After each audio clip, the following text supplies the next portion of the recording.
Dans les étendues sauvages et reculées des monts Ozarks, le vétéran Arthur Corrigan mettait toute sa force derrière un levier de fer. Ce qu'il tentait d'ouvrir n'était pas un simple coffre, c'était une masse d'acier rongée par la rouille, enfouie sous la terre depuis des décennies. À ses côtés, son chien de service, Fenrir, laissa échapper un grondement sourd, un avertissement primal, presque humain, un son chargé d'un malaise profond. Lorsque le métal céda enfin dans un hurlement de charnière corrodée, ce ne fut pas un trésor oublié qu'il accueillit, mais une bouffée d'air vicié, saturé de pourriture et du parfum âcre du temps lui-même, emprisonné là depuis trop longtemps. Arthur recula d'un pas, le cœur battant. Dans les ténèbres qui s'étiraient devant lui, il sentit plus qu'il ne vit qu'il allait se confronter à une vérité plus sombre encore que l'obscurité du lieu. L'automne tardif enveloppait les Ozarks d'une beauté brute et farouche qu'Arthur, qu'on appelait souvent Ar, avait appris à chérir. Les collines ondulantes se drapaient d'un manteau de vert déclinant, d'orange brûlé et de rouge profond, se fondant peu à peu dans l'horizon brumeux. L'air vif, chargé de senteurs de pin et de terre humide, emplissait ses poumons d'une pureté qu'il ne retrouvait jamais entre quatre murs. Pour un homme dont l'esprit restait un champ de bataille peuplé d'échos et d'ombres, cette nature indomptée était bien plus qu'un refuge. Elle était un sanctuaire, un compagnon silencieux dans sa lutte obstinée pour la paix intérieure. À 38 ans, il portait les cicatrices invisibles d'une carrière militaire décorée. Son corps, encore sec et nerveux malgré les années, se mouvait avec une grâce économique, chaque geste mesuré, chaque pas calculé. Ses cheveux clairs, coupés courts, commençaient à grisonner aux tempes, marque discrète de décisions prises sous pression, de nuits blanches s'accumulaient. Une tension imperceptible semblait toujours serrer sa mâchoire. Ses yeux, d'un noisette clair, scrutaient le monde avec la vigilance instinctive d'un soldat qui n'a jamais complètement quitté le front. Pourtant, lorsque son regard se posait sur Fenrir, le berger allemand qui l'accompagnait, cette dureté se dissolvait un instant, laissant paraître une douceur que peu avaient connue. Fenrir, 8 ans, était une bête magnifique, son pelage argenté mêlé de blanc semblait presque spectral sur le tapis de feuilles mortes. L'intelligence brillait dans ses yeux sombres et attentifs, son corps puissant, sculpté par des années d'entraînement, se déplaçait avec la confiance tranquille d'un animal né pour protéger. Fenrir n'était pas un simple compagnon, c'était l'ancien partenaire d'Ar sur les zones de guerre, un frère d'armes. Ensemble, ils avaient connu le feu, la peur, le sang et le silence qui suit. Fenrir était devenu plus qu'une présence fidèle, il était l'encre d'Ar, la force vivante qui le maintenait dans le présent lorsque son esprit menaçait de dériver vers d'autres époques, d'autres cauchemars. Ce matin-là, ils étaient partis avant l'aube. Les premiers rayons du soleil allongeaient sur le sol forestier des ombres fines et obliques. Ar portait un sac de marche léger, non pour chasser, mais pour le rituel même de la marche, l'effort, la respiration, le calme. Fenrir trottait un peu en avant, le museau frémissant, absorbant la symphonie olfactive de la forêt. Le sentier qu'il suivait, à peine visible, serpentait vers une zone isolée du parc national Mark Twain, en direction de falaises rocheuses qu'Ar voulait explorer. Soudain, Fenrir s'arrêta net. Ses poils se hérissèrent légèrement, un grondement bas monta de sa gorge. Ar le reconnut immédiatement, un avertissement, non une menace. L'animal était inquiet. Ses oreilles se dressèrent, sa tête pivota d'un côté à l'autre, puis il tira sur sa laisse en direction d'un ravin envahi de végétation. « Qu'est-ce qu'il y a, mon vieux » murmura Ar, la main déjà sur le couteau fixé à sa ceinture, un réflexe, aussi naturel que respirer. Il suivit Fenrir sans hésiter, il avait appris à ne jamais douter de ses instincts. Le ravin, d'ordinaire traversé par un mince filet d'eau, portait les marques d'une crue récente. Le sol y avait été profondément creusé, exposant des couches de terre et de roches qui n'avaient pas vu la lumière depuis des décennies. L'air était plus lourd ici, saturé d'humidité, et d'autres choses. Une odeur métallique, âpre, étrangère. Fenrir bondit agilement parmi les racines mises à nu. Il s'arrêta devant une paroi où l'eau avait arraché une grande portion de berge, révélant quelque chose d'incongru, une surface métallique, épaisse, d'un gris terne piqué de rouille. Cela n'avait rien d'un rocher. Ni d'un engin forestier. Ar se pencha, Fenrir flairant à ses côtés. Il passa ses doigts gantés sur la matière froide et rugueuse. Aucun doute, c'était de fabrication humaine. Mais cette chose semblait fusionner à la terre, comme si la forêt l'avait lentement avalée. Sortant son outil multifonction, il gratta patiemment la boue et les cailloux collés à la surface. Peu à peu, d'autres détails apparurent, des rivets, des jointures, des soudures épaisses. Ce n'était pas une simple plaque, c'était une structure, un fragment d'un tout plus vaste. Ce n'est pas juste un vieux baril, hein, mon grand ? marmonna-t-il. Le métal résistait à chaque tentative d'en dégager davantage. Sa densité, son épaisseur rappelaient à certains véhicules blindés croisés autrefois, sauf que cette pièce-ci semblait trop petite pour en être une. Et pourtant, tout, dans sa conception, trahissait la volonté de contenir, de protéger.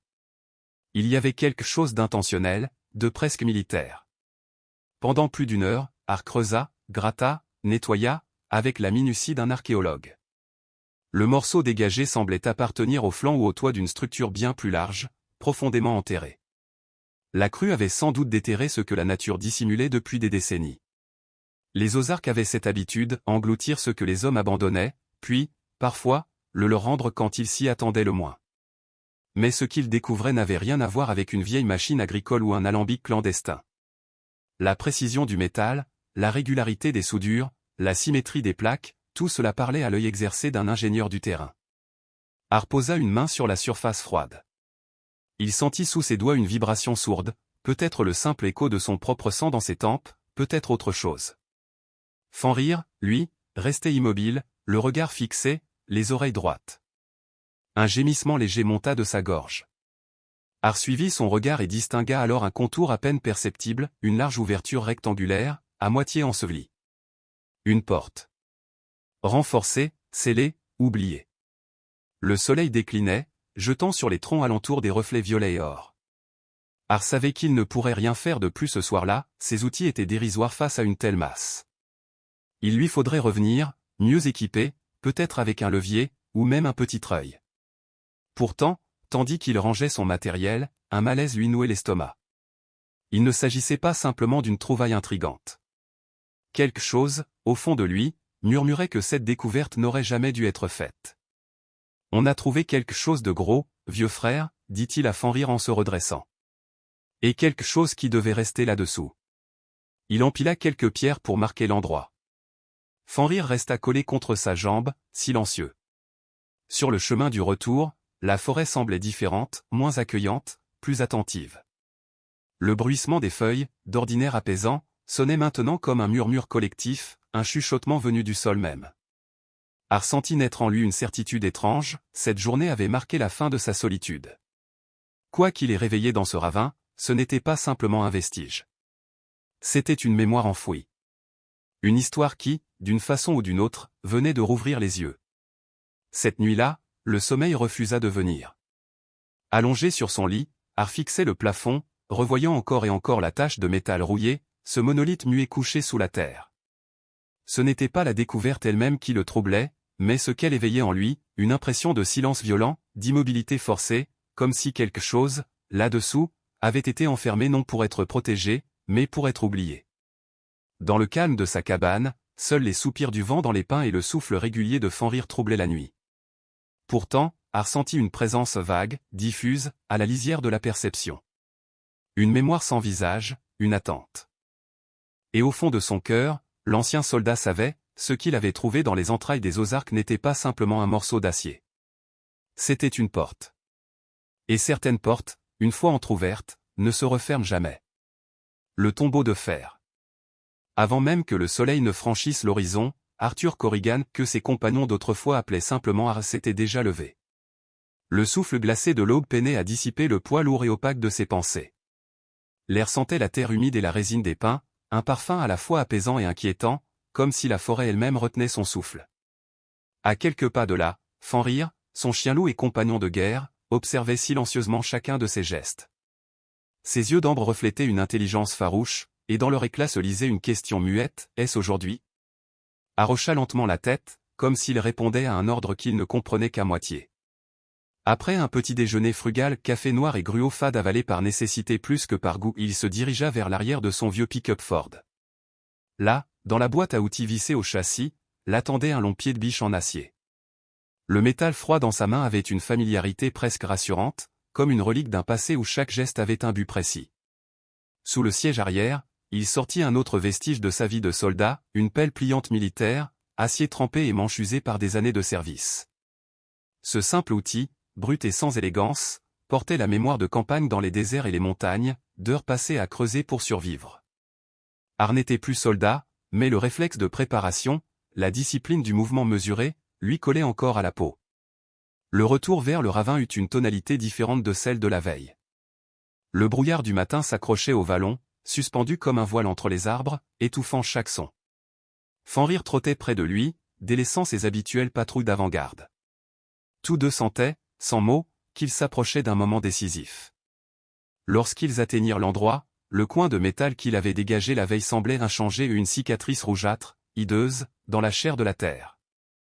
Har prit le temps d'observer le terrain, son esprit glissant naturellement dans le mode analytique qu'il avait connu sur le front. Ses yeux repéraient les lignes droites, les dépressions du sol, les contours d'une porte massive, enterrée depuis des décennies. « Garde l'œil, mon vieux », murmura-t-il.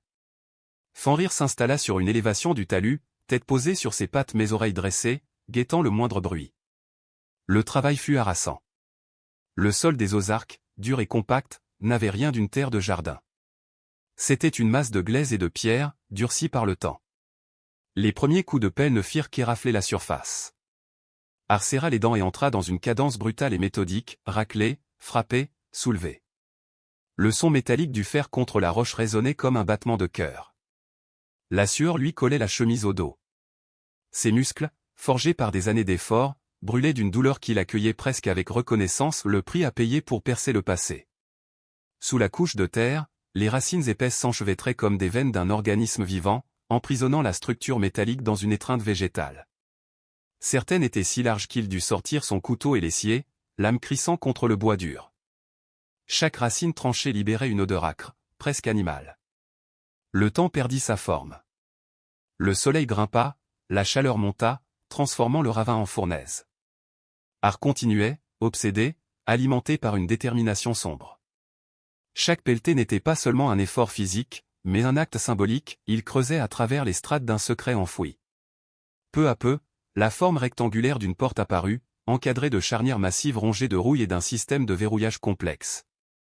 Ce n'était pas un simple véhicule, c'était une forteresse mobile, un coffre blindé. Au milieu de l'après-midi, il avait dégagé un fossé de près d'1 mètre tout autour. Ses mains étaient à vif malgré les gants, son dos durci par la douleur. Il s'assit un instant, haletant, but longuement à sa gourde, puis se redressa. Il savait que le moment était venu. Il glissa le bout effilé du pied de biche dans l'interstice entre la porte et son cadre. Le métal grinça. Il appuya de tout son poids. Rien. La porte résistait, soudée par la corrosion et le poids du temps. Il ajusta l'angle, reprit appui, força. Un grondement long et lugubre résonna alors dans la gorge du ravin, le cri d'un métal qui cède après des décennies de silence. Une pluie de poussière et d'écailles roussies tomba en cascade. Har serra les dents, poussa plus fort. Le vacarme strident déchira le calme de la forêt, effrayant une nuée d'oiseaux qui s'envola dans un fracas d'ailes. Puis, dans un frisson métallique, le verrou céda. La porte s'ouvrit d'un coup sec, heurtant quelque chose de solide à l'intérieur. Un souffle de ténèbres en jaillit. L'air qui s'en échappa était fétide, lourd, presque palpable, un mélange de moisissure, de rouille et de mort ancienne. C'était l'haleine d'un tombeau. Har recula d'un pas, l'estomac noué par une intuition qu'il n'aurait pas su formuler, il venait de violer le silence d'un lieu qu'aucun homme n'aurait dû rouvrir. Il sortit de son sac une lampe torche puissante, alluma un faisceau blanc qui découpa la noirceur comme une lame. Fenrir, descendu silencieusement du talus, vint se placer à ses côtés, le poil hérissé, un grondement bas vibrant dans sa gorge. Har inspira profondément et entra. Le halo de lumière balaya les parois, tout, du sol au plafond, était en acier. Le claquement de ses bottes résonna contre le métal creux. Le faisceau s'arrêta sur un amas d'objets au sol et son sang se glaça. Devant lui, 2 silhouettes squelettiques, affaissées dans ce qui avait autrefois été des sièges. Les restes de leurs uniformes, rongés par le temps, portaient encore un écusson à demi effacé, le logo d'une société de sécurité privée. Ce n'était pas un camion abandonné. C'était un cercueil de fer. En avançant prudemment, Har vit les traces d'un chaos figé, des douilles vides jonchaient le sol, une arme rouillée gisait contre la paroi, et au centre du compartiment, un coffre-fort éventré montrait ses entrailles tordues. La scène parlait d'un dernier combat, désespéré, bref, sans issue. Fenrir, étrangement, ne prêta aucune attention aux ossements. Le chien s'approcha du siège du conducteur, flairant avec insistance une zone près du plancher. Sa queue battait nerveusement, son museau grattant le métal. « Qu'est-ce que tu sens, garçon » Art braqua la lampe là où Fenrir creusait. Rien qu'une plaque rouillée, du moins en apparence. Puis, en s'agenouillant, il distingua un éclat argenté coincé entre le plancher et la paroi. À l'aide de la pointe de son couteau, il le dégagea avec précaution. C'était un briquet. Un vieux hippo, terni par les années. Il le frotta contre son pantalon, dégageant la poussière et la crasse. Sur le métal, gravé avec une élégance sobre, 2 initiales apparurent, DM. Art resta un moment immobile, le petit objet froid posé dans sa paume. Son regard glissa du briquet au squelette, puis revint à la gravure. Le silence qui régnait dans le tombeau semblait plus dense, plus lourd. Il était venu ici chercher des réponses à un mystère mineur, un bruit, une rumeur, un vestige oublié. Mais ce qu'il venait de déterrer, c'était une histoire de violence et de mort, une vérité que le monde avait voulu ensevelir. Et maintenant, il en faisait partie. Lorsqu'il quitta le ravin, le soleil déclinait derrière les collines. Avant de partir, Art prit soin de recouvrir soigneusement la porte d'acier sous des branches mortes, de la boue et des pierres, comme pour refermer symboliquement le tombeau qu'il avait profané. Le zippo, dans sa poche, semblait peser des tonnes. Son métal glacé contre sa cuisse lui rappelait à chaque pas ce qu'il avait découvert, un fragment d'histoire humaine figé dans le fer, la peur et le sang. La marche du retour fut longue et silencieuse. Fenrir trottait à ses côtés, oreilles basses, comme s'il partageait le trouble de son maître. Cette nuit-là, près du feu de camp, Art resta assis longtemps, le briquet entre les doigts. Les flammes dansaient dans ses yeux fatigués, et la forêt, tout autour, bruissait d'un murmure presque vivant. Il savait qu'il ne pouvait plus se contenter d'instinct. Il lui fallait des faits, un contexte, des noms. Comprendre ce que le monde avait cru savoir pour découvrir ce que la forêt avait gardé caché. Le lendemain, il laissa Fenrir en garde au campement isolé. Le chien, allongé à l'ombre, leva à peine la tête lorsque le moteur du pick-up rugit. Sa simple présence suffisait à apaiser Art. 20 miles plus loin, il atteignit la petite ville la plus proche, Harmony Creek. Le nom, ironique à souhait, lui arracha un sourire amer. Nichée dans une vallée, la bourgade semblait figée dans une autre époque. Une unique rue principale, bordée de bâtiments de briques défraîchies, abritait une poignée de commerces, un café aux rideaux jaunis, une quincaillerie, une bibliothèque municipale qui paraissait abandonnée. Les enseignes grinçaient au vent. Un vieil homme balaya son trottoir avec la lenteur de ceux qui n'attendent plus rien des jours à venir. Art gara son véhicule près d'un lampadaire éteint et coupa le moteur. Le silence s'installa, épais, ponctué seulement par le cri lointain d'un corbeau. Dans la poche de sa veste, le briquet Zippo pesait toujours autant, comme une clé qu'il ne savait pas encore où tourner. Il se demanda qui étaient des M-gardes, convoyeurs, ou voleurs. Et surtout, quel secret assez lourd pour mériter un cercueil d'acier la forêt des Ozarks avait-elle décidé d'engloutir? Art resserra le col de sa veste, inspira profondément et jeta un dernier regard vers les montagnes brumeuses au nord. Il savait qu'en ouvrant cette porte de métal, il n'avait pas seulement découvert les morts d'hier, il avait déclenché quelque chose. Et désormais, le passé, réveillé de son sommeil de fer, allait réclamer des comptes. Le silence de Harmony Creek. Dans cette partie reculée des Ozarks, le temps semblait s'écouler plus lentement, comme retenu par la terre elle-même. C'était un endroit où les secrets pouvaient germer en silence, s'enraciner profondément dans la routine tranquille de la vie rurale et croître à l'abri des regards, protégés par le poids du non-dit. Arthur Corrigan, que ses rares amis appelaient Art, gara son vieux pick-up poussiéreux devant la bibliothèque du comté. Le bâtiment, modeste, bas et carré, exhalait un parfum d'encre séchée, de papier jauni et de cire de plancher. La lumière pâle du matin filtrait à travers les stores vénitiens, traçant sur le sol des rayures dorées. Derrière le comptoir d'accueil, une femme au port digne leva les yeux de son livre. Ses cheveux d'argent, soigneusement relevés en un chignon serré, encadraient un visage au regard vif et perçant. Ses lunettes de mille une accentuaient encore cette impression d'intelligence calme. Une plaque en laiton indiquait sobrement, à l'arragable bibliothécaire en chef. « Puis-je vous aider » demanda-t-elle d'une voix claire, ou percer une autorité discrète. Art adopta aussitôt son air le plus inoffensif, celui qu'il réservait aux situations où il devait inspirer confiance. « J'espère bien » répondit-il avec un sourire affable. « Je m'appelle Art Corrigan. Je fais un peu de recherche historique sur les anciennes routes de bûcherons dans cette région des Ozarks.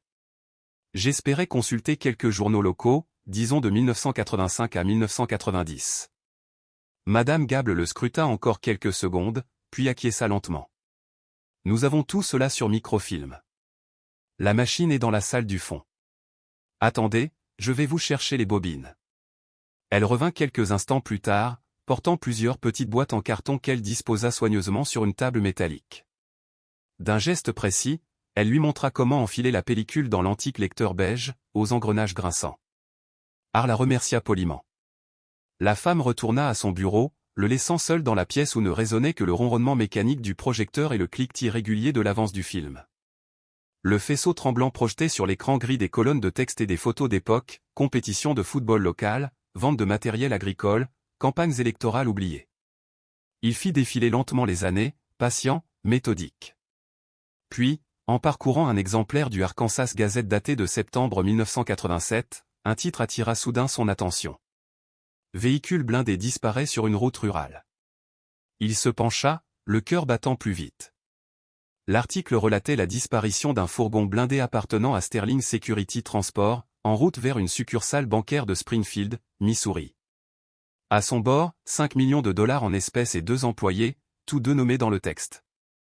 Le dernier contact radio remontait à un banal contrôle de routine, juste après le passage du véhicule dans une petite ville, non loin de Harmony Creek. Art sentit la tension lui remonter le long de la nuque. Il continua de faire défiler les jours suivants, le drame avait secoué tout l'État. Les recherches s'étaient multipliées, hélicoptères, chiens pisteurs, barrages policiers, mais sans résultat. Pas de traces du camion, ni de ses occupants, ni de l'argent. Les hypothèses allaient bon train, braquage organisé, complicité interne, disparition accidentelle. Pourtant, aucune piste ne menait nulle part. Au fil des semaines, les articles se firent plus courts, relégués aux pages intérieures. Puis, sans explication, ils cessèrent complètement. L'affaire s'était éteinte, avalée par le flot incessant des nouvelles. Art éteignit la machine et resta un moment immobile, songeur. Il venait de confirmer ce qu'il soupçonnait, quelque chose s'était produit dans ces collines, quelque chose que le temps et le silence avaient enseveli. Il quitta la bibliothèque et se rendit à l'endroit le plus vivant de Harmony Creek, le Creekside Diner.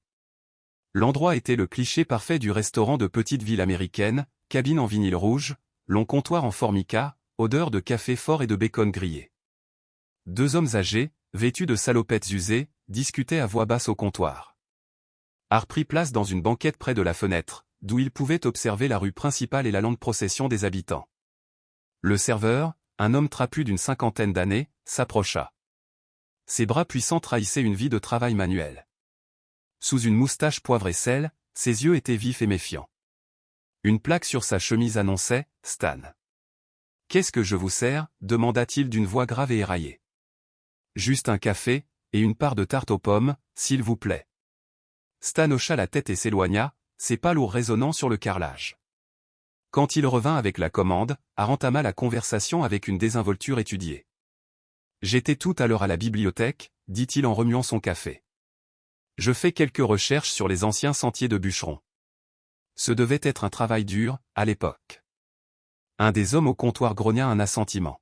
« C'est tout ce qui a bâti ce comté, ça. Le bois, et la sueur des hommes. » « J'imagine, » répondit Art. « Mais je me demandais, à part les histoires de coupe de bois, il n'y a jamais eu de gros événements? Des accidents? Des disparitions? Quelque chose que les anciens racontent encore? » La réaction fut immédiate.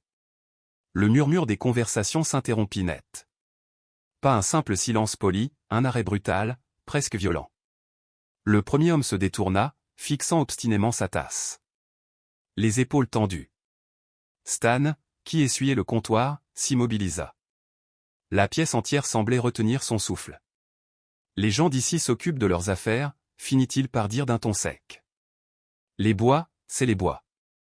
On n'y cherche pas les ennuis. Art tenta un sourire conciliant. Oh, ce n'est que pour un petit projet d'histoire locale. Vous savez, ces vieilles histoires de campagne sont souvent les plus fascinantes. J'ai lu, par exemple, qu'un camion blindé aurait disparu par ici en 1987. Il n'eut pas le temps d'en dire plus. Stan posa son chiffon sur le comptoir dans un geste mesuré, presque cérémoniel. Son regard se fit glacial. On ne parle pas de ça, dit-il simplement.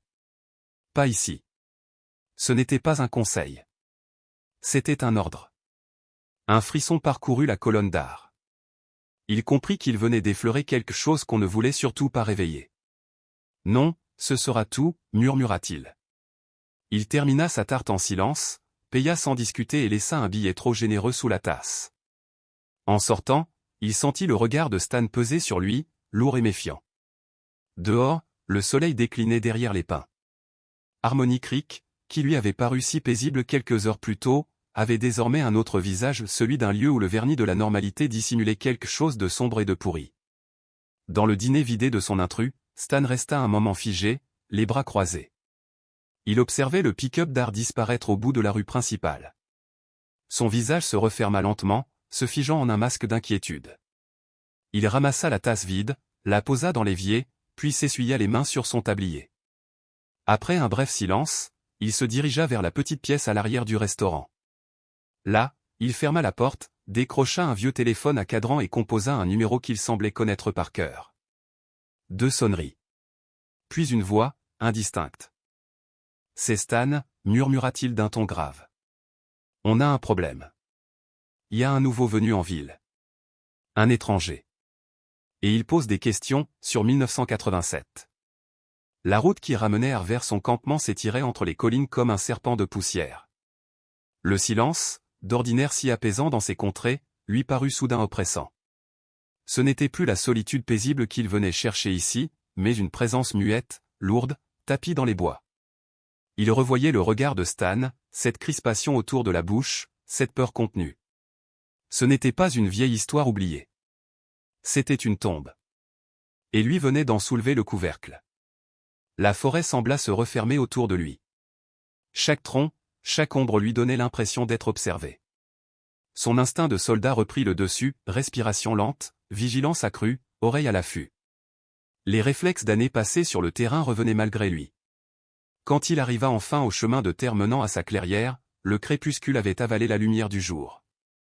Il gara le pick-up sous les grands chênes, coupa le moteur, et attendit un instant, écoutant. Rien. Pas un souffle. Pas même le bruissement familier des pas de Fenrir, son chien loup. Un froncement d'inquiétude plissa son front. Fenrir venait toujours à sa rencontre, bondissant des ombres avec un aboiement joyeux. Mais ce soir-là, seul le vent fit frémir les branches. Puis, un grondement monta de l'obscurité. Bas. Long. Un son chargé de menaces pures. Art sentit son cœur s'emballer. Ce n'était pas le grognement d'alerte habituel de Fenrir. C'était celui du combat. Fenrir. Au pied. Lança-t-il d'une voix basse mais autoritaire.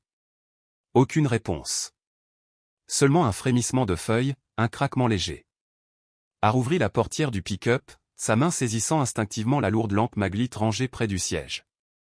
Ce n'était pas une arme, mais son poids rassurant dans la paume lui rappela les vieilles patrouilles d'autrefois. Avançant prudemment, il scruta les ténèbres. Chaque pas faisait craquer la terre sèche sous ses bottes. Son souffle formait de petits nuages dans l'air froid. Le feu de camp, qu'il avait laissé allumer avant de partir, était désormais réduit à des braises mourantes. La tente, légèrement ouverte, oscillait sous la brise. À la lisière du cercle de lumière, quelque chose bougea. Un éclat d'yeux. Ambre. Intense. Fenrir. Mais pas calme. Les poils du chien étaient hérissés, son corps tendu comme un arc. Il fixait quelque chose derrière Art, quelque chose dans les bois. Art pivota lentement, levant la lampe. La forêt, d'un noir compact, lui renvoya son propre souffle. Rien ne bougeait. Pourtant, il savait. Quelqu'un ou quelque chose était là. Le calme de Harmony Creek venait de voler en éclats. Et la nuit, désormais, avait des yeux. Le signal dans la nuit. Fenrir se tenait raide près du foyer éteint, les pattes enfoncées dans la terre humide, le dos bas, prêt à bondir. Son pelage sombre se hérissait le long de l'échine, ses crocs luisaient sous la lueur pâle du matin. Un grondement sourd vibrait dans sa gorge. Arthur Corrigan sentit aussitôt son estomac se nouer. Le regard du chien était fixé sur la petite table rustique qu'il avait construite la veille, à côté de sa tente. Ce qu'il vit fit monter une bouffée glaciale le long de sa colonne vertébrale. Enfoncé profondément au centre du plateau de bois, tremblant encore légèrement du choc, se trouvait un grand couteau de chasse. Pas une lame industrielle, non, un couteau forgé à la main, au métal sombre et parfaitement affûté, du genre que seuls les chasseurs chevronnés affectionnent.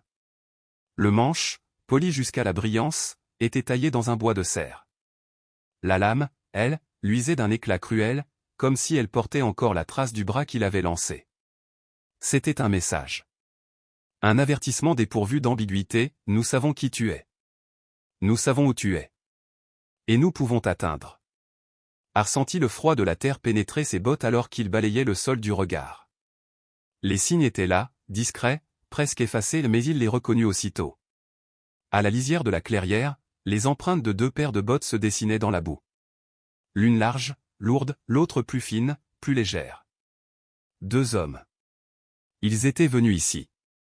Récemment. Assez près pour sentir la chaleur du feu. Assez près pour que Fenrir les perçoive. Les intrus avaient été prudents, mais pas assez. Pas pour un ancien soldat. Ils avaient observé, laissé leur marque, et disparu. La présence de Fenrir les avait sans doute dissuadés d'aller plus loin. Bon chien, murmura Har en posant une main apaisante sur le flanc tendu de l'animal. Le loup-chien relâcha un peu la pression, son grondement s'éteignit, mais il demeura sur le qui-vive, muscles bandés, oreille droite, prêt à bondir à la moindre alerte. Le choc initial se mua en une froide clarté.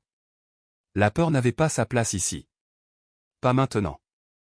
Pas dans cette forêt où chaque ombre pouvait dissimuler un ennemi. Ce n'était plus une simple enquête historique, c'était une opération. Une situation tactique. Il avait été repéré, localisé.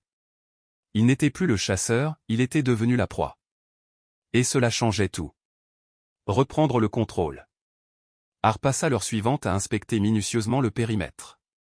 Fenrir le suivait de près, trottant sans bruit, flairant chaque trace, chaque fragment d'odeur étrangère. Partout, de petits signes trahissaient leur passage, une branche rompue à hauteur de genoux, un pan de mousse arraché, un léger affaissement du sol. Ils avaient étudié le camp. Ils savaient où se trouvait son camion, sa tente, son matériel. Ils l'avaient évalué calmement, méthodiquement. Ce professionnalisme glacial le troubla davantage que le couteau lui-même. Ces hommes n'étaient pas des vandales, ni des curieux. Ils savaient ce qu'ils faisaient. Ils avaient agi avec une précision militaire. Lorsqu'il revint vers son campement, Har posa les yeux sur son installation, une tente, un feu de camp, un vieux pick-up. Ce qu'il voyait désormais, ce n'était plus un havre de paix, mais un champ de vulnérabilité. Ce petit refuge qu'il s'était construit ici, dans les Ozarks, n'avait été qu'une illusion fragile. Une bulle de tranquillité que le monde venait d'éclater d'un seul geste brutal. Mais céder à la peur n'était pas dans sa nature. L'instinct prit le dessus. « Allons-y, Fenrir, dit-il d'une voix calme et tranchante. Il est temps de se mettre au travail. » L'art du camouflage. L'après-midi devint une succession de gestes précis et calculés, un balai d'efficacité forgé par des années de survie sur des terrains hostiles. Son corps savait quoi faire avant même que son esprit n'y songe. D'abord, il déplaça son camion, le garant dans un renfoncement du terrain, dissimulé derrière une rangée d'arbustes, prêt à partir au quart de tour si la situation l'exigeait. Ensuite, il s'attaqua à la tente, trop voyante, trop exposée. Elle devint une cible, un appât potentiel. Il la démontra, plia la toile, et à sa place, érigea un abri de fortune, un simple lean-to recouvert d'une bâche de camouflage et de branches mortes. Ce n'était ni confortable ni spacieux, mais bien plus sûr. Adossé à un talus naturel, l'abri offrait couverture et invisibilité. À la guerre comme à la chasse, la discrétion valait mieux que la force. Puis vint la défense périmétrique. Il n'avait pas d'armes sophistiquées, pas de capteurs thermiques ni de pièges électroniques. Mais il avait son ingéniosité. Utilisant du fil de pêche solide, il tendit une série de lignes basses tout autour de son camp, dissimulées sous les feuilles. À chaque fil, il attacha une petite boîte métallique remplie de gravier et de cailloux. Si quelqu'un approchait, le moindre contact déclencherait un bruit sec, un cliquetis métallique suffisant pour le réveiller. Enfin, il enterra un petit sac étanche, son cache de secours. Dedans, il rangea les éléments essentiels, un GPS de rechange, des rations d'urgence, une trousse de premier secours, et son vieux briquet Zippo. Si tout devait mal tourner, il pourrait disparaître en quelques minutes, sans tout perdre. Quand le soleil descendit derrière les collines, la forêt se couvrit d'une lueur d'ambre et d'ombre. Har s'assit, le dos contre un chêne massif, son fusil de chasse nettoyé et chargé sur les genoux. Fenrir, couché à ses pieds, ne dormait pas. Ses oreilles tressaillaient à chaque craquement de branches, à chaque bruissement de feuilles. Le camp n'était plus un lieu de repos. C'était devenu une base avancée. Une forteresse improvisée dans une guerre qu'il n'avait pas choisie. Le silence des Ozarks revint, mais ce n'était plus le silence paisible des jours précédents. C'était un silence tendu, vigilant, où chaque souffle semblait compter. Ar inspira profondément. « Qu'ils viennent, murmura-t-il. Qu'ils viennent, et nous serons prêts. » Le lendemain. Le matin suivant, une détermination glaciale avait remplacé l'inquiétude. La lame plantée dans la table avait fait plus que le menacer, elle avait réveillé quelque chose en lui. Un instinct, un besoin de vérité. Il aurait pu partir. Disparaître dans les montagnes, changer de comté, laisser les ombres s'entre-dévorer. Mais il n'était pas fait pour la fuite. Le message qu'on lui avait envoyé voulait que le passé reste enfoui. C'était précisément pour cela qu'il devait continuer. 2 hommes étaient morts dans ce ravin. 2 vies effacées, laissées à pourrir dans un tombeau de fer oublié sous la terre. Leur histoire méritait d'être entendue. Et si quelqu'un voulait empêcher que la vérité voie le jour, c'est que cette vérité avait un poids. Ar savait, au fond de lui, que le blindé qu'il avait découvert ne livrerait pas ses secrets sans résistance. Il y avait là quelque chose de plus que des os et des douilles rouillées. Quelque chose d'enfoui sous la peur et le silence. Retour au ravin. Après une inspection minutieuse du camp, il chargea un sac à dos compact, de l'eau, une trousse de soins, son fidèle couteau de terrain, un appareil photo numérique habituellement réservé à ses clichés animaliers. Cette fois, il servirait à capturer des preuves. Fenrir prit la tête du duo, avançant prudemment sur le sentier qui serpentait entre les arbres. Ar suivait à quelques pas, son fusil accroché à son épaule, les sens en alerte. Chaque craquement sous ses bottes lui paraissait trop fort. Chaque ombre semblait dissimuler un regard.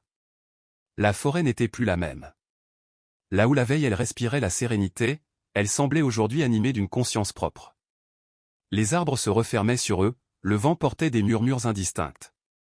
Le monde avait changé de ton, il était passé du refuge au théâtre d'opération. Ar avançait avec la fluidité d'un soldat qui connaît le danger. Ses gestes étaient mesurés, son regard balayait sans cesse les alentours. Il se fiait à ses sens comme autrefois, quand la moindre hésitation pouvait coûter la vie. Fenrir, une ombre grise et silencieuse, évoluait toujours un pas devant, flairant le vent, tournant la tête brusquement à la moindre anomalie. À mesure qu'il s'approchait du ravin, un sentiment d'inévitabilité s'imposait à lui. Le sol se faisait plus meuble, l'air plus froid. Le souvenir de l'odeur métallique et stagnante lui revint, celle du tombeau de fer, de la mort ancienne. Il posa une main sur le cou du chien. « On y est presque, vieux frère », murmura-t-il. Fenrir leva les yeux vers lui, et Ar crut y voir plus que de la vigilance, une compréhension silencieuse, presque humaine. Ensemble, ils reprirent la descente vers ce lieu maudit, là où la vérité les attendait, tapis dans l'ombre et la rouille. L'esprit du soldat. Chaque pas réveillait des souvenirs qu'il croyait enfouis, les nuits de veille, les opérations menées dans des territoires hostiles, les embuscades évitées de justesse. Le rythme de sa respiration, la tension dans ses muscles, tout cela lui était familier. Il n'était plus le professeur amateur d'histoire, ni le vétéran en quête de paix. Il redevenait l'homme qu'il avait été, un soldat formé pour survivre, observer, analyser. Le décor avait changé et le désert remplacé par les forêts des Ozarks, mais les règles restaient les mêmes. Quelqu'un voulait l'arrêter. Quelqu'un qui connaissait les méthodes de la peur, de la menace. Mais la peur ne prenait pas racine dans un homme comme Ar Corrigan. Elle devenait carburant. La descente vers le ravin se poursuivit dans un silence presque religieux. Le vent sifflait à travers les branches, portant avec lui l'écho lointain d'un monde qui semblait les avoir oubliés. Et pourtant, Ar savait qu'il n'était plus seul. Quelque part, au-delà de la ligne des arbres, des yeux les observaient peut-être déjà. Mais cette fois, il était prêt. Et s'il devait replonger dans l'obscurité pour exhumer les secrets du passé, il le ferait sans trembler. Parce qu'il savait plus que quiconque que certaines vérités valent qu'on les. Le ravin de fer. Fenrir avançait quelques mètres devant lui, museau bas, oreilles dressées, chaque muscle tendu comme un arc. Dans le silence oppressant des bois, il était plus qu'un compagnon, il était un système d'alerte vivant, une extension des sens d'Ar. Le moindre changement dans le vent, le craquement d'une brindille, le parfum invisible du danger, rien n'échappait à son flair. Ensemble, ils atteignirent sans incident l'entrée dissimulée du vieux véhicule blindé, enfouie depuis des décennies sous une couche de feuilles mortes et de camouflage méticuleusement disposée. Art écarta la toile de jute et les branchages, révélant l'ouverture béante et sombre comme une gueule de fer. L'odeur de mort y planait encore, moins suffocante que la veille, mais toujours lourde, chargée de cette essence rance que seul le temps et la décomposition savent créer. Prenant une inspiration mesurée, il alluma sa lampe et pénétra à l'intérieur. Fenrir resta en faction à l'entrée, ses yeux d'ambre balayant la lisière des arbres, prêts à bondir au moindre signe de menace. La lumière du faisceau découpa les ténèbres. Le spectacle était sinistre, des squelettes figés dans leur dernière posture, une carabine rongée par la rouille, un coffre-fort éventré, et des douilles éparpillées sur le plancher métallique. Chaque déclic de l'appareil photo d'art résonnait comme une accusation, une plainte muette pour des vies brutalement arrachées. Ce n'était pas seulement une scène de crime, c'était un sanctuaire de trahison et de sang, le témoin silencieux d'un massacre et d'un secret enfoui. Après avoir immortalisé chaque détail, Art se mit à examiner la carcasse du véhicule. Ses gestes devinrent plus précis, presque cérémoniels. Ses doigts, habitués au métal et à la poussière, glissaient le long des parois froides, cherchant une irrégularité, une faille, un signe d'intervention humaine.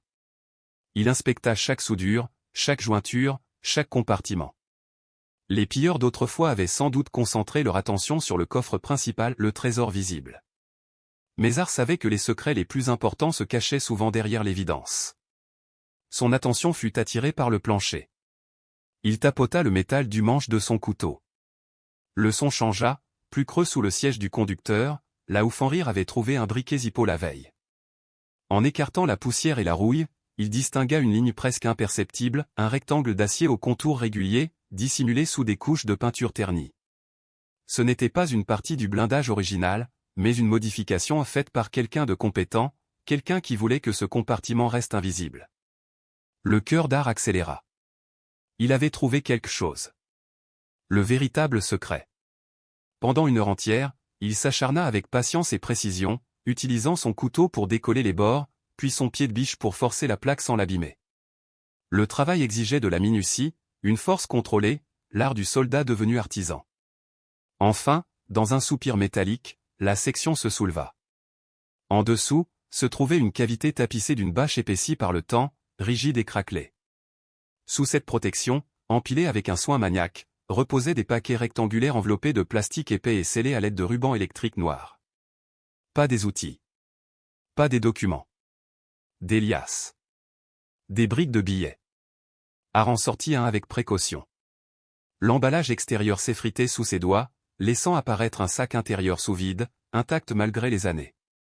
À travers le plastique transparent, la lumière de la lampe fit briller des tranches de papier vert, des billets de $100, parfaitement préservés, compressés, serrés. Il en resta un moment interdit. Ce qu'il tenait là, c'était une fortune oubliée, sans doute 2 millions de dollars, peut-être davantage. Les voleurs d'origine n'avaient jamais trouvé cette cache. Ou alors, elle était réservée à l'un d'entre eux, un plan d'évasion que la mort ou la peur avait empêché de concrétiser. Art prit plusieurs photos, les liasses, la cavité, les détails du plancher modifié. C'était la preuve. La preuve d'un braquage, d'un meurtre, et d'une trahison. Il choisit un des paquets les mieux conservés, vérifia le scellé, puis le rangea dans un sac étanche avant de l'enfouir au fond de son sac à dos tactique. Il remit ensuite la plaque en place, la dissimula sous la poussière et les débris de rouille pour effacer toute trace de son passage. C'est alors que Fenrir grogna. Pas un avertissement ordinaire, mais un grondement profond, guttural, chargé d'urgence. Art se figea, chaque nerf en alerte. « Qu'est-ce qu'il y a, mon grand » murmura-t-il en saisissant son couteau. Le chien ne répondit pas, mais sa posture changea, dos voûté, pattes écartées, oreilles plaquées. Le son, au début lointain, parvint enfin jusqu'à un grondement sourd, mécanique, qui montait en puissance. Des moteurs. 2, peut-être 3. De gros moteurs. Il éteignit sa lampe. Le bruit se rapprochait rapidement, suivant la piste forestière abandonnée qui serpentait autour de la colline avant de descendre vers le ravin. Le sang d'Art se glaça. Quelqu'un savait. Quelqu'un venait. Son regard passa du compartiment refermé à la sortie, puis à Fenrir, dont les yeux reflétaient une alerte animale, presque surnaturelle. Ils avaient quelques minutes. Peut-être moins. Les moteurs rugirent à nouveau, plus proches, projetant leurs échos métalliques contre les parois du ravin. Har sentit l'adrénaline envahir son corps. Plus de réflexion, seulement l'instinct. Fenrir, avec moi. Ordonna-t-il. Il bondit hors du véhicule. Fenrir, déjà prêt, fila à ses côtés tandis qu'il gravissait la pente escarpée du ravin. La terre humide glissait sous leurs bottes, les branches fouettaient leur visage, mais Har ne ralentit pas. Chaque seconde comptait. Son regard balayait le terrain, évaluant les possibilités, un couvert, un repli, une sortie. Lorsqu'ils atteignirent le sommet, le premier SUV apparut dans un crissement de gravier. Un monstre noir, fort d'expédition modifié, surgissant comme un prédateur d'acier. Le conducteur, un colosse au crâne rasé, coupa le moteur d'un geste sec. Avant même que la poussière ne retombe, la portière du passager s'ouvrit, un homme plus mince, barbe taillée, fusil d'assaut levé. « Ne bouge pas !» hurla-t-il. « Police !» Mais Har savait reconnaître un mensonge. Ces hommes n'étaient pas des agents, ils étaient venus pour le faire taire. Sans hésiter, il se lança dans la forêt. Fenrir, ombre grise et blanche, courait à ses côtés. Les sous-bois de l'Ozark devinrent leur refuge et leur champ de bataille. Les branches basses fouettaient l'air, les troncs formaient un labyrinthe naturel. Har bondit par-dessus un tronc, glissa sur une pente, se redressa sans ralentir. Les deux hommes suivaient, plus lourds, plus bruyants, leurs pas brisant les ronces et les feuilles. « Sépare-toi !» cria l'un d'eux. « Il ne peut pas aller loin. » Ils avaient tort. Ici, c'était son terrain. Har accéléra, respirant par saccades, le sac cognant contre son dos, rappel constant du butin et du danger. Fenrir filait avec une aisance féline, ses pattes évitant racines et pierres. La peur, la tension, tout se dissolvait dans la concentration pure, la lucidité du soldat traqué. Il zigzaga, coupa son propre sillage, revint sur ses pas, effaçant les traces. L'expérience du combat asymétrique revenait comme une seconde nature. Au détour d'un sentier, il aperçut une excroissance rocheuse couverte de mousse et de vignes. Parfaite. Il s'y engouffra, tirant Fenrir avec lui. Le chien comprit immédiatement, silence. Les voix derrière eux se rapprochaient. Là. Il est passé par ici. Je te dis qu'il a tourné.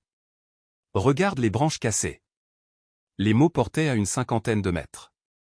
Har retint sa respiration, adossé au rocher glacé. Fenrir, accroupi, était une ombre parmi les ombres, ses yeux brillant faiblement. Les poursuivants hésitaient, se disputaient à voix basse, incapables de déterminer la direction exacte. Har savait qu'il devait gagner quelques secondes, peut-être 10, juste assez pour disparaître plus loin. Il glissa la main dans sa poche et en sortit un petit galet poli, un vieux caillou de rivière qu'il gardait comme talisman.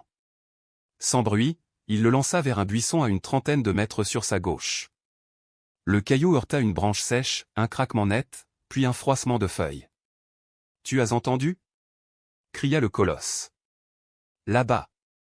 Il tente de nous contourner. » Les deux hommes se détournèrent aussitôt, courant vers la fausse piste. Har sentit la tension se relâcher juste assez pour agir.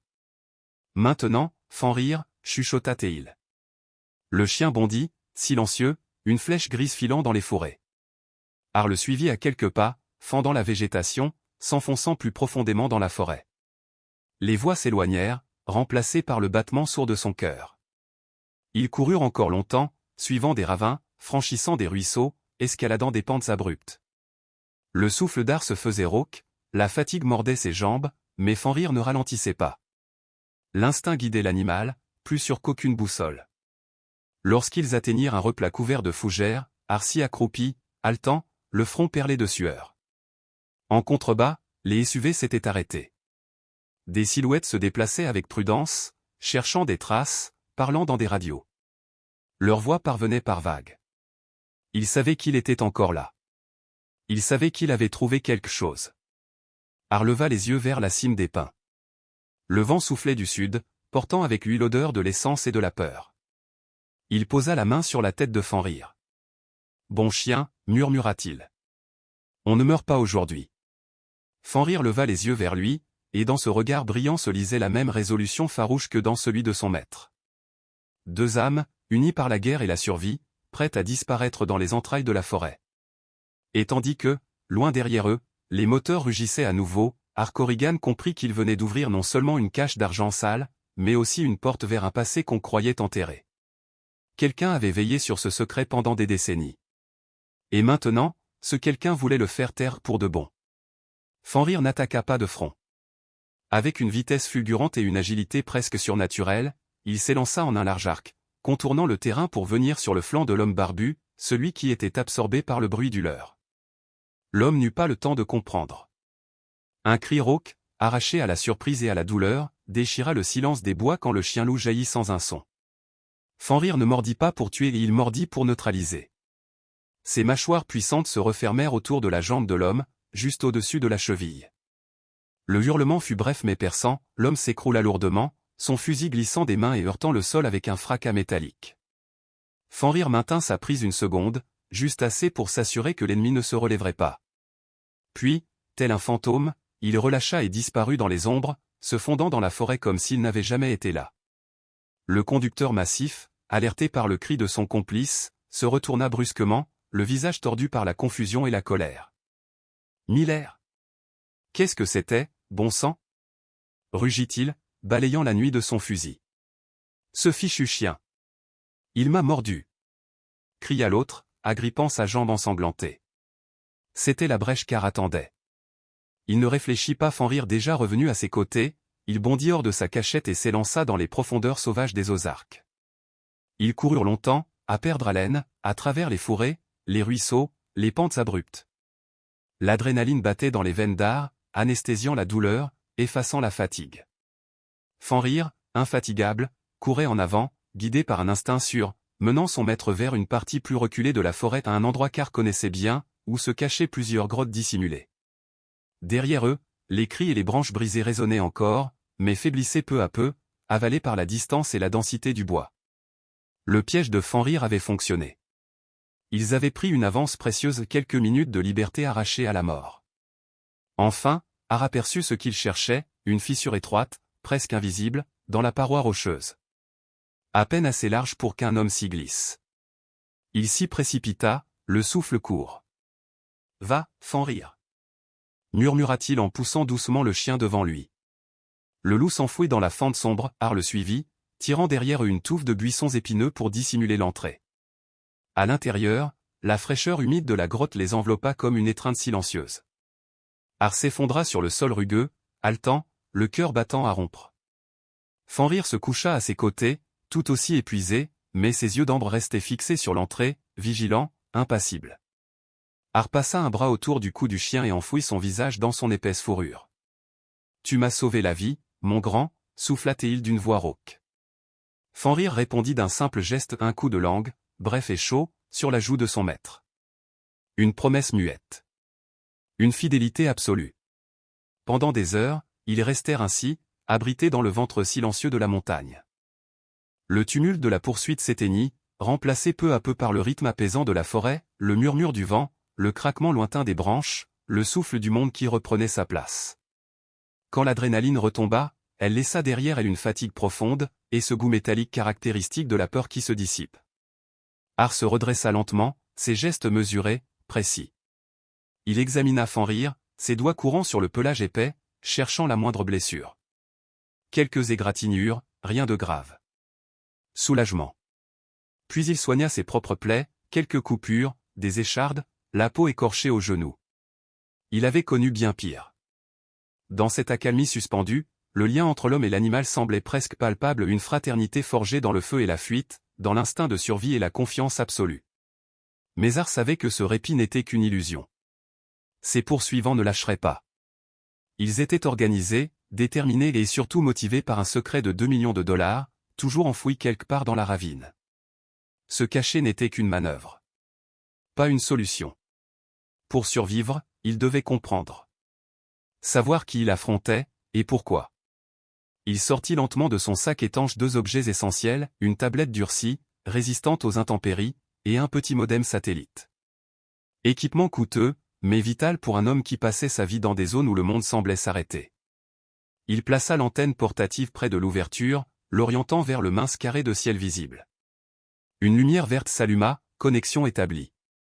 Fenrir, toujours aux aguets, resta posté devant l'entrée, oreilles dressées, muscles tendus. Art lança son enquête numérique. 2 indices matériels à sa disposition, un briquet Zippo gravé des initiales DM, et un nom entendu pendant la traque Miller. Premier réflexe, replonger dans les archives. Les vieux articles de 1987 sur le braquage de Sterling Security. Les coupures de journaux s'affichèrent sur l'écran, jaunies par le temps, ressuscitées par le réseau. 2 gardes avaient disparu ce jour-là. Le regard d'Art s'arrêta sur le second nom, David Miller. Les initiales correspondaient. Trop bien, même. Pendant une seconde, tout sembla logique. Le briquet appartenait à l'une des victimes. Mais quelque chose clochait. Pourquoi un meurtrier, après avoir effacé toute trace de son crime, aurait-il gardé un objet aussi compromettant? Ce n'était pas logique. Un professionnel ne commet pas ce genre d'erreur sentimentale. Et si ce briquet n'était pas un trophée, mais un oubli? Un indice abandonné par inadvertance? Ce nouveau fil de pensée le fit changer de direction. Il chercha non plus les victimes, mais les enquêteurs. Qui avait mené l'investigation? Qui avait eu accès au camion avant qu'il ne soit enterré sous des tonnes de terre et de silence? Les archives locales livrèrent peu à peu leurs secrets. Des articles poussiéreux, des rapports d'époque, des noms. Le shérif du comté. Le capitaine de la police d'État. Et puis, un nom fit naître un frisson glacé dans la nuque d'Art. Daniel Murphy. Adjoint principal au moment de l'enquête.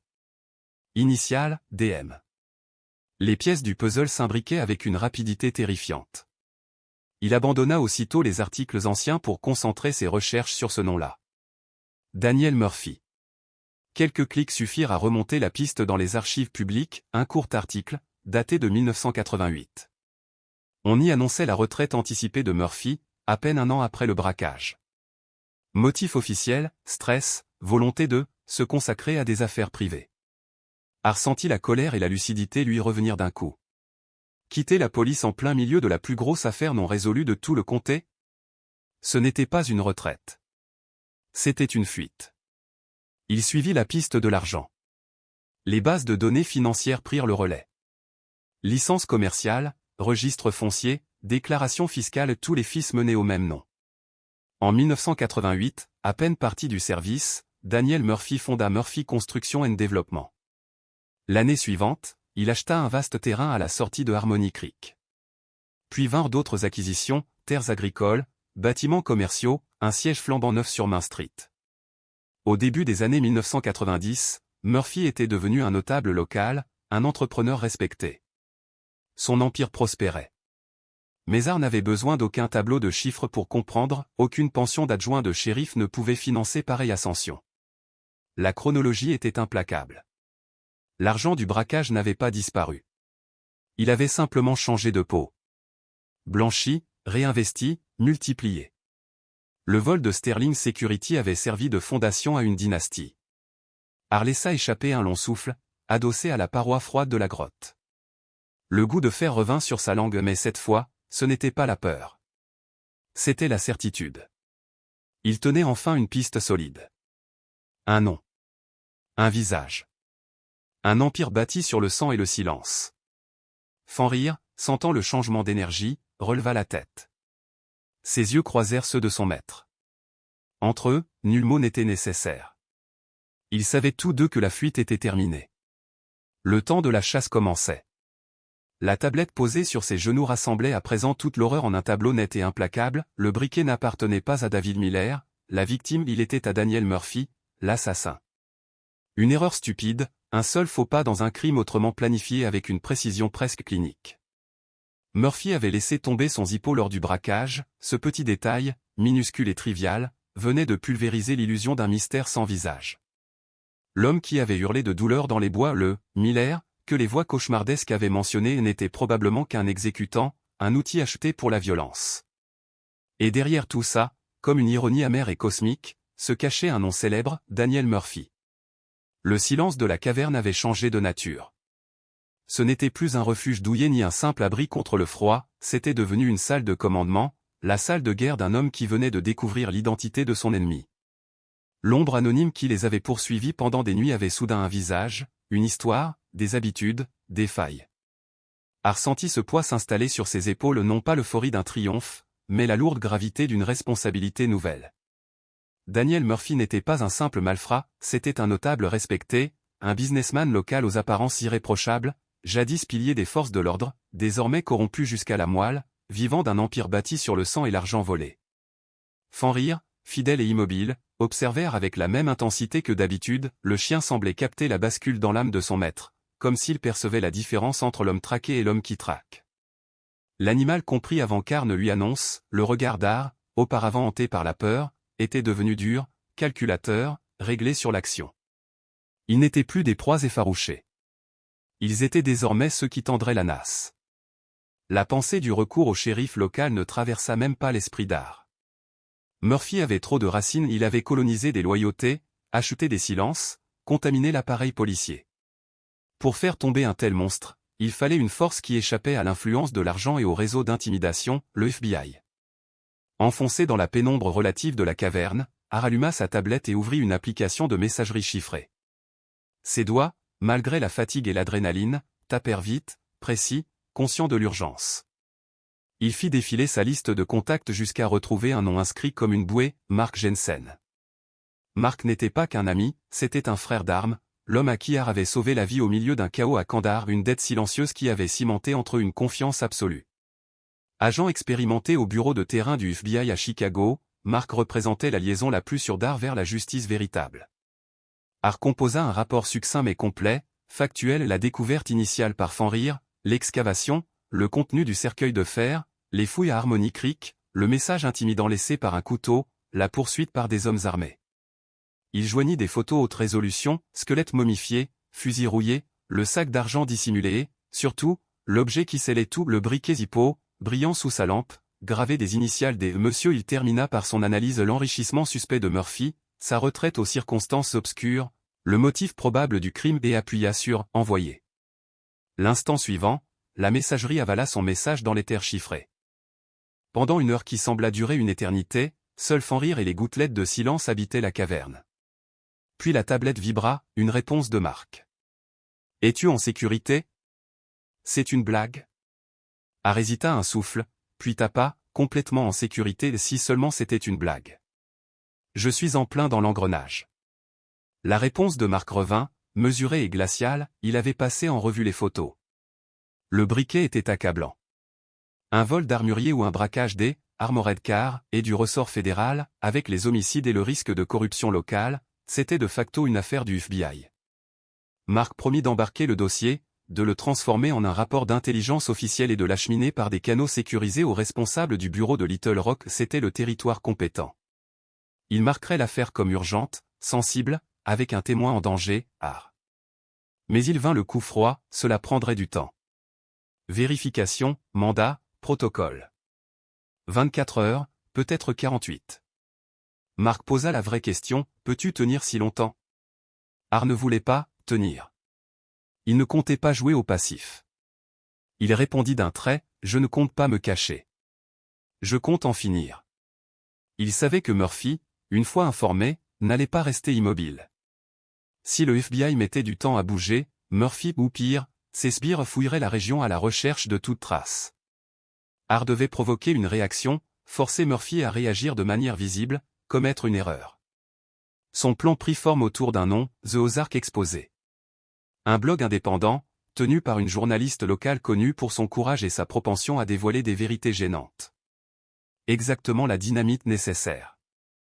Ar créa une adresse mail anonyme via un service sécurisé, rédigea un message court, sec, calibré pour faire exploser la façade de respectabilité de Murphy. Il joignit une seule pièce, une photo rapprochée du Zippo, les initiales DM brillantes sous la lumière. Le message fut concis, une invitation au scandale masqué, demandez à Monsieur Daniel Murphy ce qu'il a pu perdre dans les bois en 1987. Certaines choses ne restent pas enfouies pour toujours. Il envoya, puis effaça son compte, coupant toute trace électronique. Le message était une mèche plantée dans un baril de poudre, dès sa publication, le bruit se propagerait et atteindrait l'homme qu'il visait. Face à la photo, Murphy saurait que quelqu'un détenait la preuve matérielle reliant son nom au carnage et il ne déléguerait pas cela, il viendrait en personne. Et si l'homme venait, Ar aurait sa chance. Ar ferma ses appareils, rassembla son sac, ferma son regard sur Fenrir, le temps du repli était terminé. Allez, mon garçon, murmura-t-il, la voix durcie d'une détermination sans appel. Ils quittèrent la caverne, non pas pour retourner au camp compromis, ce lieu n'était plus sûr, mais avec un but précis. Usant de la faible lumière du jour déclinant et des ombres comme alliés, ils contournèrent la forêt pour revenir vers l'endroit où tout avait commencé, la ravine et le cercueil de fer. Ce n'était pas un retour au hasard. C'était le choix d'un champ de bataille maîtrisé. Ar connaissait mieux que quiconque ses replis, ses courbes de terre, ses sentiers de débardage, il savait où attendre, où voir venir, comment utiliser le terrain pour transformer le chasseur en proie. Ils atteignirent la ravine alors que le crépuscule peignait les collines d'un violet lourd et d'un orange brûlé. Dans le creux, l'obscurité était déjà complète, seulement percée par les lueurs lointaines de l'horizon. Ar passa les heures suivantes à préparer méticuleusement la scène. Il dégageait l'épave du véhicule blindé, ouvrit la porte béante et en fit le centre d'un piège soigneusement réglé. Il installa des fils discrets, non pas pour blesser, mais pour créer du bruit et canaliser les mouvements, des claquements, des chutes, des signaux sonores qui briseraient le silence et révéleraient la présence d'un intrus. Il disposa des obstacles qui guideraient un homme nerveux vers des voies prévisibles, des couloirs forcés où il serait exposé. Puis il prit position sur un promontoire surplombant l'épave, un perchoir offrant un couvert parfait et une vue dégagée sur les accès. Fenrir, ombre silencieuse, se coucha à ses côtés. Ar sortit sa monoculaire de vision nocturne, scruta la piste des débardeurs et le sous-bois comme un capitaine observant la mer avant la bataille. Il n'y avait pas de fantaisie dans sa préparation, pas de fierté, seulement la discipline d'un homme qui a vécu trop longtemps dans l'extrême et qui sait qu'une ruse bien ordonnée peut sauver des vies. Chaque sens en alerte, il attendit. L'air portait l'odeur humide des feuilles mortes et quelque chose d'indicible, l'odeur d'une trahison prête à éclater.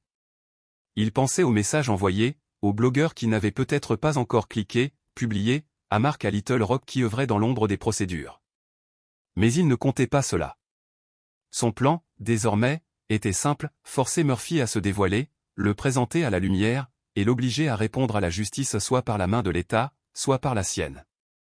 La nuit s'épaississait. Les bruits du bois semblaient ralentir, pris dans une attente presque solennelle. Au fond, Ar savait qu'il n'y avait qu'un pas entre la vérité et le chaos. Il savait aussi que la justice n'est pas toujours polie, parfois, elle arrive rauque et intransigeante, et exige des hommes qui le regardent en face les ombres qu'ils ont nourries. Fenrir posa sa tête sur ses pattes, prêt, et Ar, la poitrine serrée mais le regard clair, attendit l'étincelle qui ferait basculer la conspiration dans la lumière. L'heure du jugement. L'air était froid, humide, presque immobile. La nuit semblait retenir son souffle, figée dans une tension si dense qu'on aurait pu la toucher. Peu après minuit, un bruit lointain se glissa entre les arbres, le ronronnement sourd de moteurs montant la colline. 2 véhicules. Arthur Corrigan sentit ses doigts se crisper autour de la crosse de son fusil. C'est le moment, murmura-t-il pour lui-même. Les faisceaux des phares percèrent les ténèbres, dessinant des silhouettes de branches et de poussière. 2 SUV noirs, identiques à ceux de la poursuite précédente, s'avancèrent lentement sur la piste cahoteuse. Ils s'arrêtèrent à une centaine de mètres du ravin. 3 hommes en descendirent. Les 2 premiers, Ar les connaissait, le conducteur massif et le barbu, Miller, qui boitait toujours, souvenir cuisant de sa rencontre avec Fenrir. Le 3e, plus âgé, imposait un silence particulier autour de lui. Même dans la faible lumière, son allure trahissait le pouvoir et l'habitude d'être obéi, cheveux argentés, manteau sombre d'une coupe coûteuse, démarche assurée. Ar n'eut aucun doute, Daniel Murphy. À travers la lentille du monoculaire, il observa l'homme ordonner sèchement à ses subordonnés, les gestes brusques, la mâchoire serrée. Sa main droite restait dissimulée dans son manteau, Ar n'avait pas besoin de deviner, il y avait une arme. Ce n'était pas seulement un homme d'argent et d'influence, mais une bête acculée, dangereuse, animée d'une rage primitive. Miller et le conducteur avancèrent prudemment vers le ravin. Ar les laissa franchir ses premiers pièges et des fils tendus à hauteur de cheville. Il voulait les attirer plus près. Le tintement discret d'une boîte métallique résonna. « Merde, Miller, fais gaffe !» chuchota le colosse.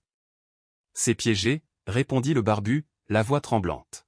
« Il nous attend. » Arrivé au bord du ravin, Ar jugea le moment venu.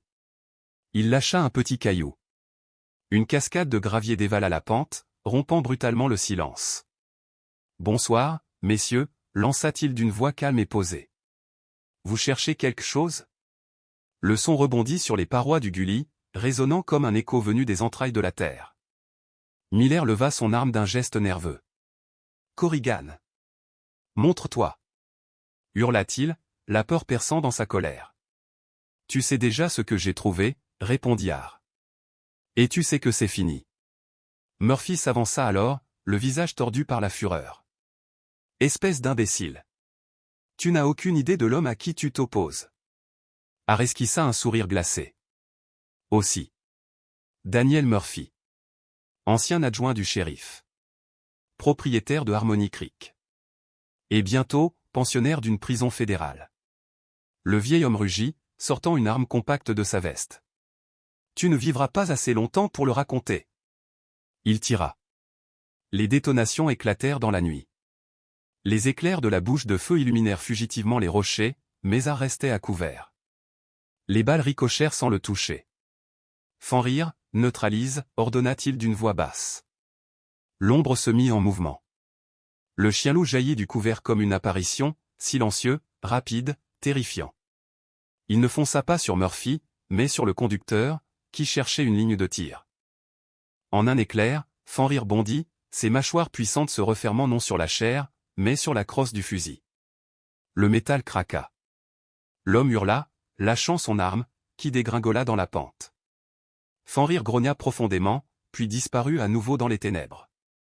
Mon fusil. Sale chien. Vociféra le conducteur, agrippant sa main blessée. Profitant du chaos, Har descendit silencieusement de sa position, glissant entre les ombres. Il surgit derrière Miller. Un coup net, précis, à la nuque le barbu s'effondra, inanimé. Il ne restait plus que Murphy. Le vieil homme recula d'un pas, son pistolet tremblant. Ses yeux passaient frénétiquement d'Har à ces hommes inconscients, puis vers le vide du ravin. Il savait que la partie était terminée. C'est fini, Murphy, dit Har en avançant dans la lueur pâle. Non. Cria Murphy, la voix brisée par la panique. C'est à moi. Tout ça. 40 ans de travail. Tu ne comprends pas. Sa main tremblait, menaçante. Je vais te tuer, toi et ton maudit chien. Har resta de marbre. Tu l'as déjà fait, n'est-ce pas? Tu les as tués, les deux hommes qui te faisaient confiance. Dis-moi, Murphy, est-ce que David Miller a eu le temps de lire les initiales gravées sur ton briquet avant que tu tires? Les mots frappèrent comme des balles. Murphy chancela. Son visage se contracta sous la douleur du souvenir. Ses yeux se vidèrent, perdus dans le passé. Il me faisait confiance, balbutia-t-il, sa voix presque un sanglot. Je leur avais dit que c'était simple. Facile. Un coup sans risque. Et puis. Miller a vu le briquet, je devais. Il s'interrompit. Au loin, des sirènes commencèrent à hurler, montant de la vallée, se répercutant entre les collines. Le son se rapprochait. Murphy sursauta, le regard affolé. Dans un dernier réflexe, il tenta de fuir vers le camion blindé, peut-être pour récupérer quelque chose, peut-être pour mourir en luttant. Mais Har le prévint. En un mouvement fluide, il le plaqua au sol, désarma la main tremblante et fit glisser le pistolet hors de portée. Murphy se débattit, mais la force du désespoir ne rivalisait pas avec l'entraînement d'un soldat. En quelques secondes, il fut maintenu contre la terre froide.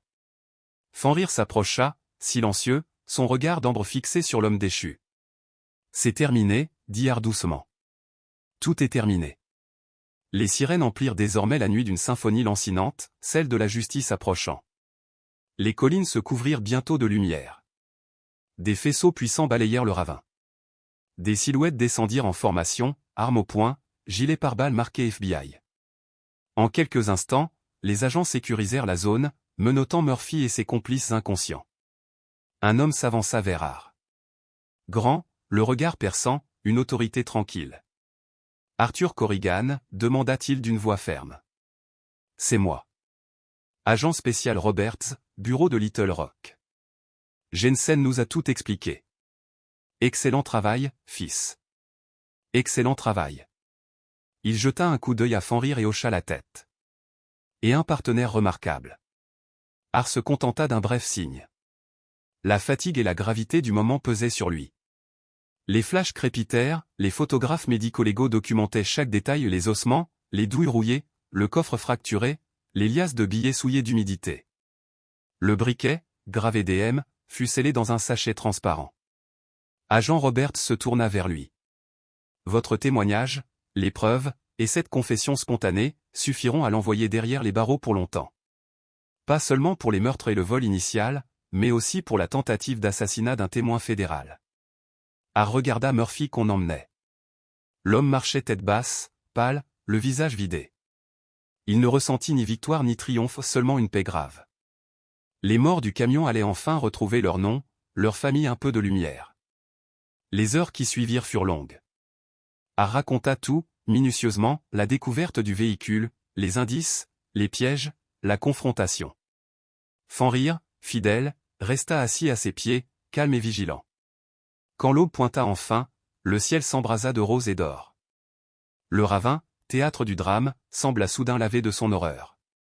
La brume se dissipait, la terre respirait à nouveau. Har sentit quelque chose se délier en lui. Le poids qu'il écrasait depuis des jours se dissolvait dans la lumière du matin. Il avait cherché la paix dans la solitude, il la trouvait dans l'acte de vérité. Plus tard, quand les agents eurent quitté les lieux, Har et Fenrir montèrent sur un promontoire qu'ils connaissaient bien, ce même éperon rocheux où il aimait s'asseoir pour observer les vallées de l'Ozark. Le soleil s'élevait, répandant sa chaleur sur la forêt renaissante. L'air sentait la mousse et la résine. Har posa un genou à terre, passa ses bras autour du cou de son compagnon. Fenrir ferma les yeux, émettant un grondement doux, presque un ronronnement. « On l'a fait, mon vieux » murmura Har, la voix tremblante. « On l'a enfin fait. » Fenrir lui lécha la joue. Leur lien, forgé dans la guerre et scellé par cette épreuve, semblait indestructible. Ils avaient traversé la nuit ensemble et en étaient sortis changés. Har savait que les cauchemars ne disparaîtraient pas tous, que les ombres reviendraient parfois. Mais désormais, il détenait quelque chose de plus fort, la certitude d'avoir réparé une injustice, d'avoir rendu la parole à ceux que le silence avait engloutis. Les montagnes de l'Ozark, qu'il avait attirées en quête d'oubli, lui avaient offert bien davantage, un chemin de rédemption. Un sentier vers la paix, pavé de courage, de loyauté et d'amitié. Il se redressa, observant les collines sans fin, les rivières étincelantes au loin. Fenrir à ses côtés, il se sentit, pour la première fois depuis des années, libre. « Allons-y » dit-il simplement. « Il est temps de rentrer. » Le vent se leva, doux, caressant. Le passé s'effaçait derrière eux comme les traces de pas dans la boue. Ils n'étaient plus le soldat et le chien de guerre. Ils étaient deux survivants, deux âmes apaisées, gardiens silencieux des collines et de la mémoire des hommes. Dans les recoins les plus calmes de nos cœurs, nous apprenons que la paix véritable ne vient pas de la fuite, mais du courage d'affronter les ombres, surtout lorsqu'un ami fidèle marche à nos côtés. Car le lien entre un homme et un animal n'est pas seulement affection, c'est une promesse, celle que la loyauté et l'amour peuvent guérir les blessures les plus profondes.